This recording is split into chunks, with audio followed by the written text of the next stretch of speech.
Dans le cadre de notre émission Les grandes questions d'actualité, nous recevons aujourd'hui M. Moussa El Assarig, qui est le représentant MNLA en Europe. M. Moussa, bonjour. Avec lui, nous aborderons les sujets d'actualité. Nous parlerons du Mali, nous parlerons du Mali, c'est vrai, en général, et nous parlerons de Kidal. Et nous parlerons aussi de l'assassinat des deux journalistes qui a eu lieu à Kidal. Bonjour, M. Moussa. Le samedi 2 de nos confrères, en tout cas, sortaient d'un rendez-vous avec M. Ambéry Ag Rissa, qui est en tout cas un éminent membre du MNLA à Kidal, ont été enlevés et assassinés. Qu'est-ce que vous, en tant que représentant du MNLA en Europe, quel est votre sentiment sur ce crime crapuleux qui a eu lieu au Mali, à Kidal?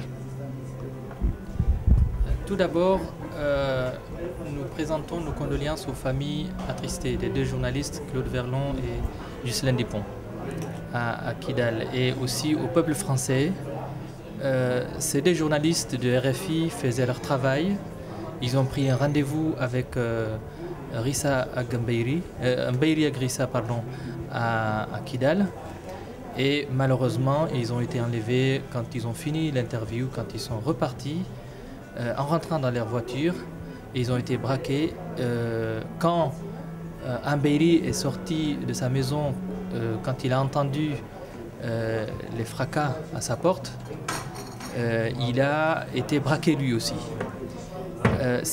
C'est vraiment une triste nouvelle de Kidal. Nous dégageons toute responsabilité parce que déjà depuis le 2 juillet 2013, le MNLA n'a plus la sécurité de la ville de Kidal. C'est quand même bizarre que le MNLA n'ait pas la sécurité de la ville de Kidal, c'est le MNLA qui contrôle Kidal. Non. Le MNLA ne contrôle plus Kidal depuis le 2 juillet où la MINUSMA a pris le relais. La MINUSMA, la force onusienne, a depuis le 2 juillet pris le relais avec le soutien de la force Serval qui se trouve à l'aéroport de Kidal. Et avant le 2 juillet 2013, les journalistes qui venaient sur les territoires que nous contrôlons ont été sécurisés, ils ont été escortés et ils ont été aidés dans leur travail. Cette fois-ci, les deux journalistes ont d'abord demandé à la force Serval de les transporter et de les sécuriser, ce que n'a pas voulu faire la force Serval parce que tout simplement, selon leurs principes, ils ne le font pas pour les journalistes. Ensuite, ils ont sollicité la MINUSMA, la force onusienne, qui les a transportés jusqu'à Kidal, et à partir de Kidal, ils les ont transmis à l'armée malienne qui se trouve à Kidal.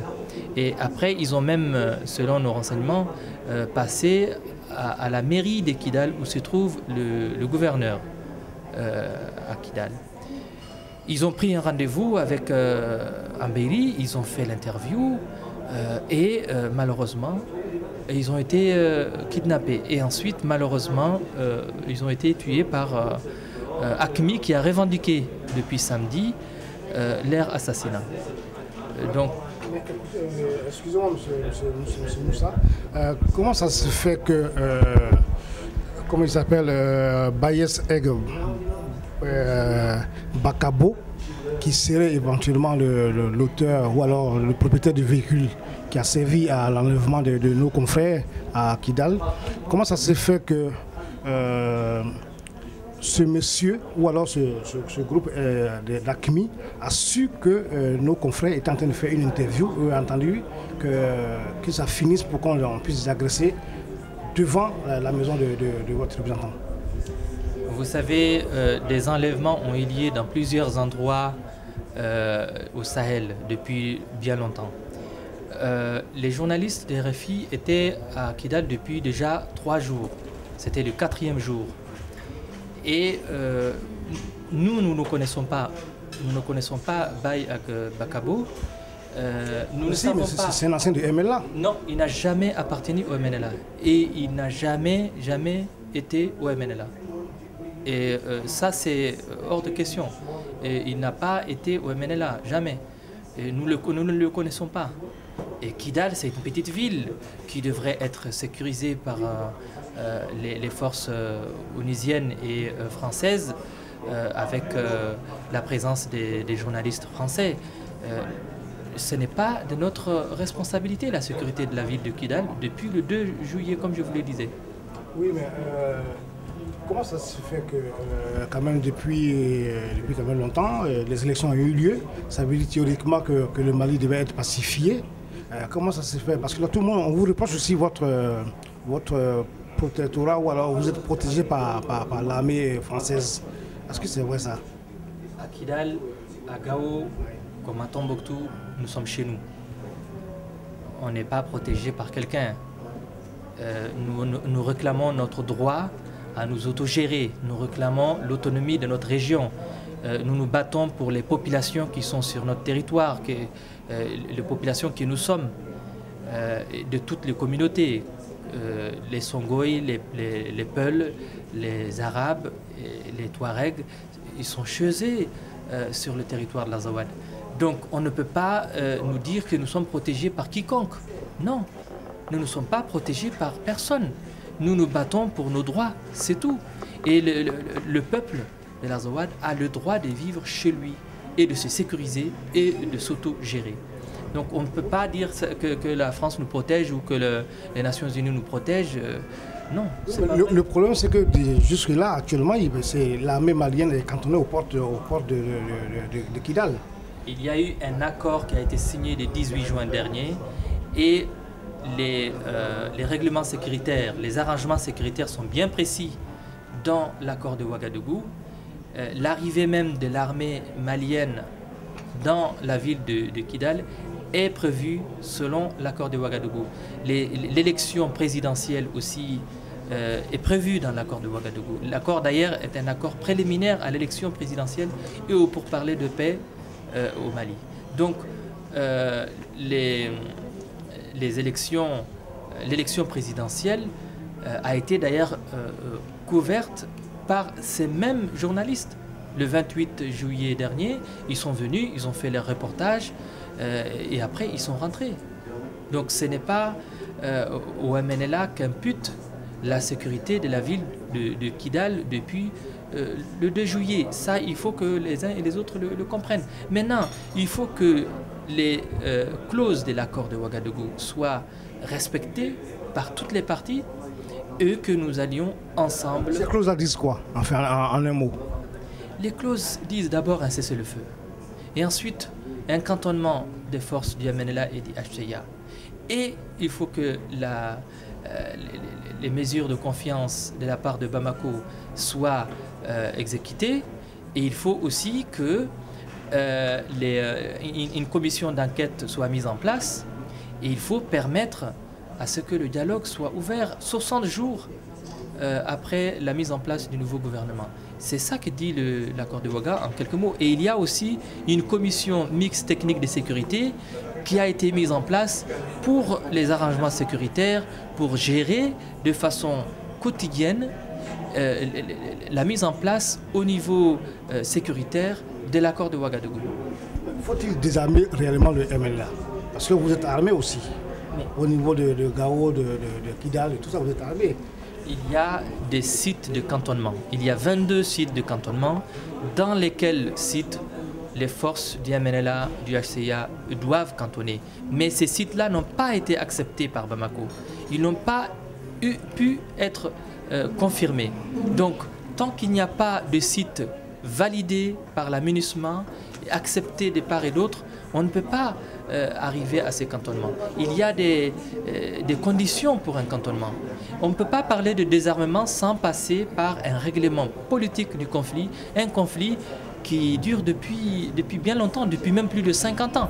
Il faut d'abord que les uns et les autres, c'est-à-dire la partie du gouvernement du Mali et la partie des mouvements de l'Azawad, s'assoient autour d'une table, qui discutent, trouvent une solution avant de... Est-ce que réellement, M. Moussa, est-ce que réellement les gens de l'Azawad se reconnaissent comme des Maliens? Nous réclamons l'autonomie de notre territoire, le minimum.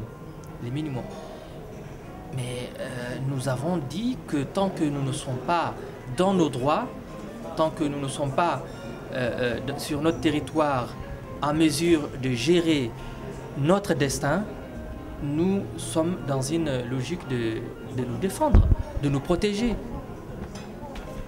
Contre qui? Contre tout agresseur, que ce soit le fait d'un pays ou d'une organisation autre. Donc, contre quiconque. Ça veut dire en clair que vous ne reconnaissez même pas le pouvoir de Bamako? Non, je n'ai pas dit ça. Nous avons signé un accord avec Bamako le 18 juin dernier.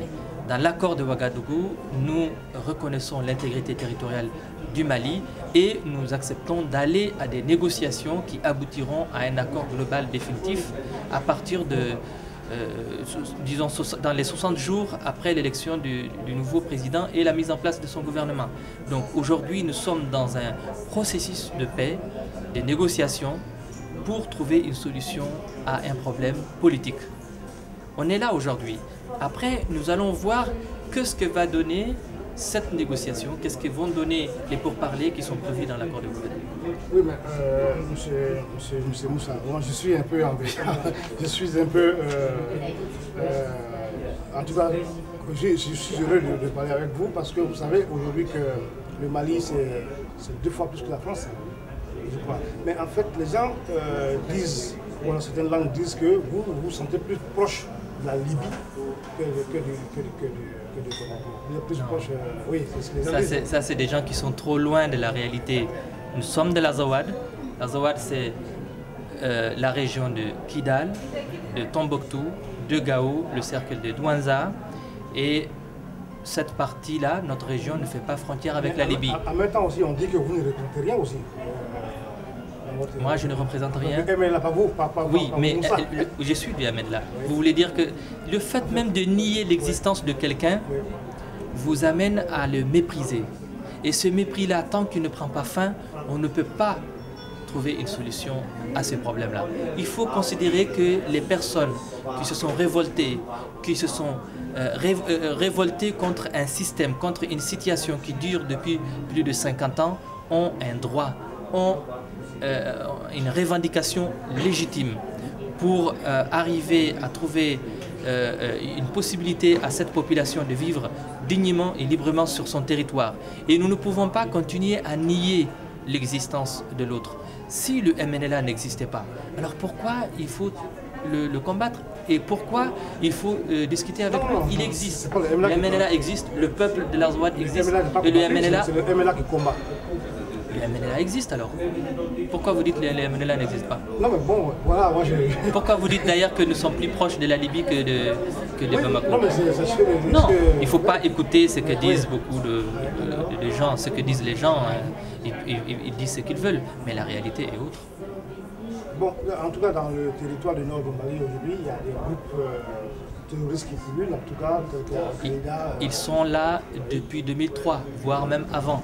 Le MNLA n'existe que depuis octobre 2011. Donc ce n'est pas le MNLA qui les a amenés sur le territoire. Nous avons combattu l'armée malienne, nous avons mis dehors du territoire de l'Azawad l'armée malienne et les groupes narco-terroristes ont profité du chaos de ce moment pour intervenir. Donc ils ont des moyens avec des rançons qui leur ont été payés que nous n'avons pas, notamment aussi de l'argent, de la drogue et autres. Et on sait la complicité qu'il y a eu entre le régime d'ATT et ces groupes narcotrafiquants. La semaine dernière, en tout cas, 4 otages français ont été libérés du site d'Arlit. Quel est votre sentiment sur ça? C'est une bonne chose que des gens retrouvent leur liberté. Mais on ne sait pas dans quelles circonstances ça a été libéré. Nous pensons que ce n'est pas une bonne chose de payer des rançons à des gens qui continueront toujours à prendre. Parce que vous êtes sûr qu'une rançon a été payée? C'est ce qu'on lit dans les journaux. Mais l'État français dit qu'il ne va pas payer des rançons. Mais il n'a pas nié le fait que de l'argent a été payé à ces gens-là. L'État français ne l'a pas nié. Et l'ensemble des journalistes qui en parlent aussi trouvent qu'effectivement quelque chose a été payé. Maintenant, il faut l'appeler rançon. De qui provient cet argent? En tout cas, ces groupes ont reçu de l'argent et ça les renforce. Et ils vont continuer à acheter des armes et des munitions et des provisions et acheter des services. Voilà. Qu'est-ce que dit le MNLA à l'État français ou alors à la force militaire française qui est dans le nord du Mali? Quel est l'accord qu'il y a entre vous et l'armée française là-bas? Il n'y a pas d'accord entre le MNLA et l'armée française. Aujourd'hui, la seule chose qui nous lie sur le terrain, c'est le fait qu'ils sont sur le territoire de l'Azawad et ils sont chez nous. Ils sont sur notre territoire. C'est tout. Ce territoire, excusez-moi, M. Moussa, mais c'est le territoire du Mali. Mais avant d'être le territoire du Mali, c'est notre territoire. Nos ancêtres ont vécu sur ce territoire. Nos parents vivent toujours sur ce territoire. Et nous, nous allons continuer à vivre sur ce territoire. Que nous soyons avec le Mali ou sans le Mali, nos ancêtres ont vécu et nous vivrons aussi sur notre territoire. Il faut nous respecter, il faut trouver une solution pour que nous puissions habiter ensemble ou séparés de manière que nous puissions nous respecter, cohabiter, trouver une solution. C'est ça qu'il faut. Ce n'est pas de qui appartient le sol. Le sol appartient à ceux qui habitent dessus, quelle que soit leur provenance. Nous n'avons peut-être pas toujours été contre la présence du Mali depuis le début. Mais nous avons vu que ça ne pouvait pas continuer et c'est pourquoi nous avons même été jusqu'à demander l'indépendance de notre territoire. Et aujourd'hui, nous réclamons l'autonomie du territoire de l'Azawad. Aujourd'hui, il y a encore des Français qui sont encore en otage, qui sont pris en otage. Je crois qu'il reste encore 7 Français.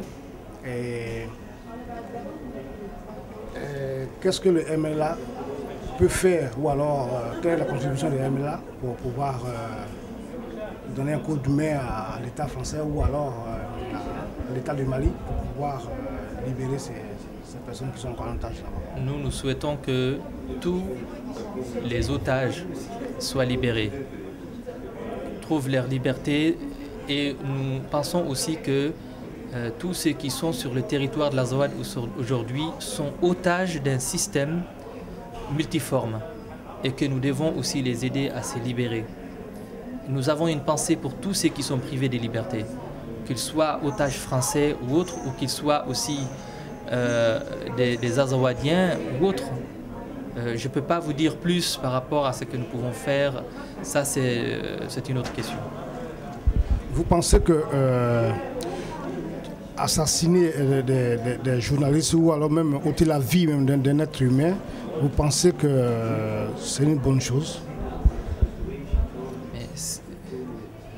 Non, enfin, non, je le dis pourquoi, parce que je veux dire quoi, que c'est des journalistes qui sont allés faire le travail, qui sont d'un rendez-vous avec un de vos représentants, qui sont kidnappés, qui sont... Est-ce que ce monsieur Abélé n'a pas une sécurité, il n'a pas de garde rapprochés? Non, c'est une personnalité civile dans la ville de Kidal. Et immédiatement après qu'il soit braqué et qu'on lui est obligé de rentrer chez lui, il a appelé l'armée française. Ensuite, il a appelé la MINUSMA. Il a alerté tout le monde. À moins de 5 minutes après. C'est triste. C'est condamnable. Nous l'avons d'ailleurs condamné, ces tristes meurtres qu'il y a eu à Kidal. Et nous espérons que cela ne puisse jamais arriver à quiconque. Il y a plus forte raison des journalistes qui permettent à la vérité d'être su. Nous avons le souci de tous ceux qui sont sur notre territoire. Il faut qu'ils fassent leur travail, il faut que les journalistes rapportent l'information à la source. Et ça, c'est important. Kidal, ville dangereuse ou ville de MLA? Eh bien, Kidal, c'est une situation difficile, mais elle n'est pas plus dangereuse que beaucoup d'autres villes dans le monde. Mais nous souhaitons que la sécurité puisse vraiment revenir sur l'ensemble du territoire de l'Azawad et du Sahel en général. Cette sécurité, qui va l'apporter? Les enfants de Kidal, les enfants de l'Azawad, les enfants du Sahel, les fils et filles de l'Azawad de manière générale doivent, c'est-à-dire on doit leur donner la responsabilité, les moyens de gérer leur territoire. Ce n'est pas des étrangers qui vont l'assurer. Maintenant, officiellement, le Mali a un président démocratiquement élu. Quel va être maintenant le rapport avec